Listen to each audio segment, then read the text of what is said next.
Dikisahkan juga dulu di zamannya Ibrahim ibn Adham, salah seorang ulama wali Allah. Beliau pernah didatengin ketika melewatin pasar, ditanyain sama orang-orangnya di pasar, "Wahai Syekh, wahai Ibrahim, kenapa doa-doa kita ini tidak cepat diijabahi sama Allah Subhanahu wa ta'ala? Kita ini banyak berdoa, tapi doa kita nggak diijabahi sama Allah. Ini apa sebabnya?" Kata Ibrahim ibn Adham, apa? "Li'anna qulubukum matat bi asyrati asya." Karena hati kalian itu mati dari 10 perkara. Ada 10 perkara yang mati di dalam hati kalian, ini yang menjadikan doa kalian nggak diijabahi sama Allah, atau lama diijabahinya. Kata beliau, yang pertama, araftumullah falam tu'addu haqqahu. Kalian itu tahu Allah, tapi kalian tidak menunaikan hak-haknya Allah. Kalian tahu Allah Tuhan kalian, tapi haknya Allah tidak kau tunaikan. Perintahnya sholat, perintahnya zakat, perintahnya puasa, ini hak-haknya Allah. Kalau tidak kau tunaikan, doa-doamu tidak diijabahi sama Allah Ta'ala. Jadi bagi orang yang mengatakan Allah adalah Tuhannya, jangan cuma ngatakan, jangan cuma meyakini, tapi tunaikan haknya Allah Subhanahu wa Ta'ala yang harus kau tunaikan. Kita punya istri, istri kita tidak menjalankan haknya sebagai seorang istri, nggak ngelayanin kita, nggak taat sama kita, kita marah kok. Kita punya pembantu, ada aturannya, pembantu ya harus begini, harus begini. Nggak, pembantu kita nggak mau kerja, disuruh kerja, ini rumah kok kotor nggak disapu, malas saya nggak mau nyapu, marah kita. Karena apa? Pembantu tadi kita gaji tapi tidak menunaikan haknya. Begitu juga dengan Allah, kita dikasih makan, dikasih minum, dikasih rezeki, dikasih nyawa, dikasih umur, dikasih oksigen sama Allah, menghirup oksigen gratis, bisa bernafas dengan gampang, tapi haknya Allah nggak ditunaikan. Gitu minta doanya mustajab, tapi ngelakukan haknya Allah nggak pernah ditunaikan. Nah, ini susah. Jadi kalau mau doanya diijabahi, ya tunaikan haknya Allah Subhanahu wa Ta'ala. Kemudian yang kedua, kata Ibrahim ibn Adham, za'amtum annakum tuhibbuna Rasulullah. Kalian ngaku kalau cinta kepada Rasulullah, wa taraktum sunnatih, tapi kalian ninggalkan sunnah-sunnahnya. Padahal orang itu nggak bisa dikatakan cinta kecuali meneladani kekasihnya. Nggak bisa dikatakan cinta kecuali apa? Mencintai apapun yang dicintai oleh kekasihnya dan membenci apapun yang dibenci oleh kekasihnya. Kalian ngaku cinta Nabi tapi ninggalin sunnahnya. Akhirnya apa? Pengakuannya pengakuan dusta. Akhirnya doa-doa kalian gak cepat diijabahi oleh Allah Subhanahu wa Ta'ala. Qara'tum Quran falam ta'malu bihi. Kalian baca Quran tapi gak ngamalkan isinya Quran. Al-Quran diturunkan oleh Allah kepada Nabi Muhammad, bawa hukum, bawa syariat. Kalian baca tapi kalian gak ngamalkan Al-Quran. Dalam Al-Quran Allah menyebutkan Allah melaknat orang-orang yang berdusta. Kalian masih berdusta. Dalam Al-Quran diperintahkan kita untuk menunaikan sholat, kalian tidak sholat. Dalam Al-Quran diperintahkan oleh Allah jangan berbuat zalim kepada orang lain, kalian berbuat zalim. Jadi Quran cuma dibaca nggak diamalkan. Hati kalian mati dari ini. Akhirnya apa? Doanya nggak diijabahi oleh Allah Subhanahu wa Ta'ala. Akaltum ni'amallah walam tu'addu syukriha. Kalian makan dari nikmatnya Allah tapi kalian tidak bersyukur kepada Allah Subhanahu wa Ta'ala. Dikasih nikmat gak bersyukur, padahal cara supaya kenikmatan itu tetap ada pada dirimu, satu-satunya cara adalah dengan bersyukur. Gak bisa dengan dijaga, jaga tok gak cukup. La in syakartum la azidannakum. Dikasih sama Allah rumah, harta, kemewahan dan lain sebagainya, supaya nikmat itu tetap ada, apa? Disyukuri. Syukurnya dengan apa? Bukan hanya dengan lisan mengucap alhamdulillah, tapi menggunakan kenikmatan yang Allah diberikan kepada dirimu untuk perkara-perkara yang mendekatkan dirimu kepada Allah Subhanahu wa Ta'ala. Punya harta disedekahkan, dikeluarkan zakatnya buat bantu orang, itu malah menjadikan hartamu terjaga. Kalau tidak bersyukur cuma ngandalkan dirinya, berapa banyak orang yang rumahnya itu dikasih anjing, dikasih satpam, dikasih CCTV, kejebolan, ada maling masuk, rampok masuk. Tapi orang yang bersyukur kepada Allah Subhanahu wa Ta'ala dikasih harta berlimpah. Terkadang kita dapetin apa? Ada orang punya harta banyak, rumahnya wala ada CCTV-nya, gak ada satpamnya, gak ada anjingnya, orang noleh ke rumahnya aja enggak. Maling itu noleh ke rumahnya aja enggak. Karena apa? Ketika bersyukur dijaga sama Allah Subhanahu wa taala kenikmatannya. Dan orang-orang yang jauhkan dirinya daripada perbuatan maksiat dijaga, bukan hanya dirinya, hartanya dijaga sama Allah, keluarganya dijaga. Hartanya dijaga, keluarganya dijaga. Tapi orang yang nggak takut sama Allah, cintanya sama Allah setengah-setengah, cintanya sama dunia luar biasa. Haknya Allah nggak ditunaikan, tapi hartanya dijaga dengan penjagaan yang ketat. Akhirnya tetap hilang. Tapi kalau orang-orang yang bersyukur kepada Allah, syukurnya dari menjadikan kenikmatan tersebut dijaga oleh Allah Subhanahu wa ta'ala. Qultum inna syaitan aduun lakum walam tukhalifuh. Kalian itu ngaku kalau setan itu musuh kalian, tapi kalian malah taat sama setan. Gak menghindar, gak menjauhin syaitan. Harusnya kalau tahu syaitan itu musuh, jauhi, jangan diikutin. Yang ngikutin syaitan berarti kita nggak konsekuen dengan ucapan kita. Musuh kita adalah syaitan. Zaman sekarang orang yakin kalau setan itu adalah musuhnya, malah saudara seagamanya dimusuhin. Saudara seimannya yang diharamkan kita mencaci, memaki, yang diharamkan bagi diri kita menzalimi dirinya, malah kita benci. Ada saudara kandung malahan gara-gara warisan benci sama saudaranya. Gara-gara saudaranya mungkin lebih kaya atau dapat kenikmatan yang lebih, iri, hasad. Saudaranya dibenci, setan nggak dibenci. Orang yang benci saudaranya pada hakikatnya apa? Dia malah bersyarikah dengan syaitan. Ngikutin syaitan, musuhin saudaranya. Padahal yang harus dibenci bukan manusia, yang dibenci itu syaitan, yang dimusuhi itu syaitan. Tapi zaman sekarang malah kebalik. Kita malah benci manusia, malah benci saudara seiman kita, malah ngikutin syaitan. Nah, kalau kita yakin syaitan itu adalah musuh kita, maka jangan diikutin, tapi yang ada harus kita jauhin. Kemudian yang keenam, qultum innal jannah haq walam ta'malulaha.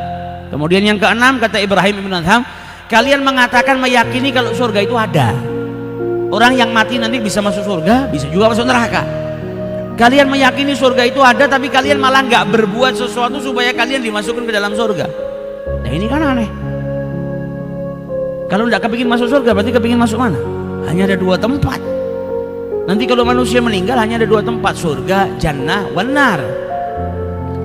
Yang pengen masuk surga ya harus beramal dengan amalannya penduduk surga, beramal dengan amalan yang nanti bisa mendatangkan rahmat Allah, dengan rahmatnya kita dimasukkan ke dalam surga. Kemudian dikatakan juga sama beliau, qultum innan nar haq walam tahrabu minha. Kalian juga mengatakan kalau neraka itu hak ada, tapi kalian tidak menghindar, malah menuju ke neraka.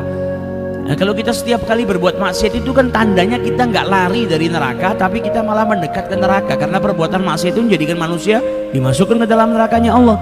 Perbuatan taat menjadikan manusia itu dijauhkan dari nerakanya Allah, didekatkan dengan surganya Allah Subhanahu wa ta'ala. Nah, ini perkara-perkara yang mati di dalam hati manusia, kata Ibrahim bin Adham, yang menjadikan doa-doa juga tidak cepat diijabahi oleh Allah Subhanahu wa ta'ala. Kemudian yang ke-8, qultum innal maut haq walam tasta'iddu lahu. Kalian itu mengatakan kalau kematian pasti akan datang, tapi kalian gak siap-siap. Na'udzubillah, sekarang saudara-saudara kita itu sedang ada yang ditimpa musibah, ada tsunami. Kemudian ada isu kalau di sini bahaya, sini rentan bahaya. Misal, na'udzubillah, semoga kita dijauhkan, ini cuma sebagai permisalan saja. Kalau kita dikasih tahu malam hari ini di tempatmu akan ada bencana, apa terus kita nggak siap-siap untuk keluar dari tempat tersebut? Ya pasti kita bersiap-siap menyelamatkan. Wong kita dikabarin daerah Anda nanti banjir, naikkan barang-barang ke atas, bersiap-siap. Kenapa kok barang diangkatin semua? Siap-siap kalau banjir datang. Paling tidak harta kita sudah selamat dan kita juga sudah menyelamatkan diri. Ada persiapan. Kalau udah jadi banjir, ya alhamdulillah, yang penting siap-siap. Sedia payung sebelum hujan. Lebih baik daripada kehujanan baru nyari payung. Nah, kalian ini tahu kalau kematian datang, kenapa nggak siap-siap, kata Ibrahim bin Adham? Kalian mengatakan kematian itu pasti akan datang. Satu-satunya sesuatu yang ditunggu dan pasti datang itu kematian. Manusia nggak bisa ngelak dari kematian. Kematian itu di depan mata. Jadi kita itu seperti dikabarin, engkau bengi nggonanmu banjir. Seperti dikatakan itu, nanti kau bakal mati. Banjir saja bikin kita siap-siap. Banjir saja kabar, kalau kita dikabari nanti tempatmu kebanjiran, jadi kan kita siap-siap. Tapi ketika kita tahu kematian itu bakal datang, kematian ini kan ngarah ke kita, tapi kita nggak siap-siap. Padahal di kanan kiri kita sudah banyak yang meninggal dunia. Itu kan teguran, risalah, surat kecil dari Allah nih loh, yang meyakini kalau mati harus tua, ada umur 15 tahun mati. Yang meyakini kalau mati itu harus sakit, ada yang sehatnya luar biasa, bahkan matinya dalam keadaan olahraga, banyak. Ini kan risalah dari Allah, kematian pasti akan datang. Yang diharuskan bagi kita apa? Bersiap-siap. Bagaimana caranya kalau saya mati itu saya dalam keadaan ibadah sama Allah, hati saya ingat sama Allah Ta'ala, bukan dalam keadaan ghaflah. Oh, satu-satunya cara yang bisa saya lakukan ya berarti sepanjang hari saya harus sering berzikir. Saya harus memperbanyak amal ibadah supaya apa? Ketika wafat, saya wafatnya dalam keadaan ibadah kepada Allah, hati nggak lalai kepada Allah. Lah kalau sehari waktunya paling banyak sama handphone, na'udzubillah, matinya nyekel handphone ya, apalagi matinya sedang nyebar kabar fitnah, na'udzubillah min dzalik. Karena kematian itu datangnya fajiah, kita nggak tahu kapan datangnya kematian. Kalau orang itu sibuknya sehari dalam ibadah, ya insya Allah matinya pasti ibadah, karena sehari itu paling banyak dia lakukan apa? Ibadah. Tapi kalau buang-buang waktu, ya akhirnya wafatnya dalam keadaan dia sedang membuang-buang waktu, nyanyiakan waktu, dalam keadaan tidak ingat sama Allah Subhanahu Wa Taala. Wa iyadu billah. Kemudian yang kesembilan, intabahtum minan naum fashtaghaltum bi'uyubin nas wa nasaitum uyubakum. Kalian itu bangun daripada tidur dan kalian sibukkan diri kalian dengan kejelekan orang lain daripada kejelekan diri kalian sendiri. Ini zaman kita. Bangun tidur sudah cari handphone, buka sosial media, cari kabar baru, apa yang dilakukan sama fulan. Jadi bangun tidur sudah sibuk sama kesalahannya orang lain, tapi nggak pernah menyadari kesalahan dirinya sendiri. Orang yang sibuk sama kesalahannya orang lain daripada kesalahan dirinya sendiri, orang yang sibuk dengan keburukan orang lain daripada keburukan orang dirinya sendiri, itu seperti orang yang sakit tapi bukannya sibuk ngobatin penyakitnya dia, tapi malah ngobatin penyakitnya orang lain. Kita sakit gigi, kemudian tetangga kita sakit gigi, bisa enggak kita itu sibuk ngobatin giginya tetangga kita daripada giginya kita sendiri? Nggak bisa. Adapun kalau kita mau bantu tetangga kita supaya giginya itu sakitnya hilang, itu paling tidak kita ngilangkan sakit gigi kita dulu. Karena kalau kita sudah sakit gigi, udah konsen, sakit luar biasa. Begitu juga dengan orang yang uyub, aib ini kan penyakit. Aib, kekurangan itu kan penyakit yang harus disembuhkan. Kita malah nggak mempedulikan penyakit kita, malah peduli sama penyakitnya orang lain. Itu orang yang sibuk ngurusin keburukan orang lain daripada keburukannya dirinya sendiri. Itu sama seperti orang yang sibuk ngurusin penyakitnya orang lain. Ada orang sakit gigi, dia sibuk ngurusin penyakit orang lain daripada penyakitnya dia sendiri. Nah, itu kalau ngurusin aibnya orang. Yang ada kita disuruh memperbaikin diri kita sendiri. Sebelum kita nasihatin orang lain, lihat kita sudah baik belum. Sebelum kita ngurusin aibnya orang lain, kita punya aib juga yang harus kita benahi, yang harus kita benarkan. Jadi jangan sampai kita bangun tidur kita sibuk dengan uyubun nas, dengan keburukan-keburukan orang. Dafantum mautakum walam ta'tabiru bihim, kalian itu memakamkan orang-orang yang sudah wafat di antara kalian tapi nggak ngambil ibrah, nggak ngambil pelajaran kalau kalian juga bakal mati. Hari ini saya mandu, besok saya bisa dipandu. Kalau saya mati, saya ditangisin sama orang karena kehilangan saya, atau orang malah ketawa seneng karena saya mati. Ini kan harus dipikirkan. Orang yang hidupnya menebar manfaat, kematiannya jadikan orang kehilangan. Orang yang baik itu ketika meninggal dunia banyak orang yang kehilangan. Tapi orang yang buruk ketika mati orang pada seneng, alhamdulillah fulan sudah mati, selesai sudah, kita nggak diganggu sama fulan. Lah kalau orang sama kematiannya aja seneng, terus gimana nanti dihisab sama Allah? Berarti banyak perbuatan buruknya. Akhirnya nggak ada yang ngenang, nggak ada yang doakan kita. Tapi kalau kita berbuat baik sama orang, akhlaknya kita baik sama orang, kita wafat orang sedih kehilangan. Kalau orang ingat sama kita, doakan kita.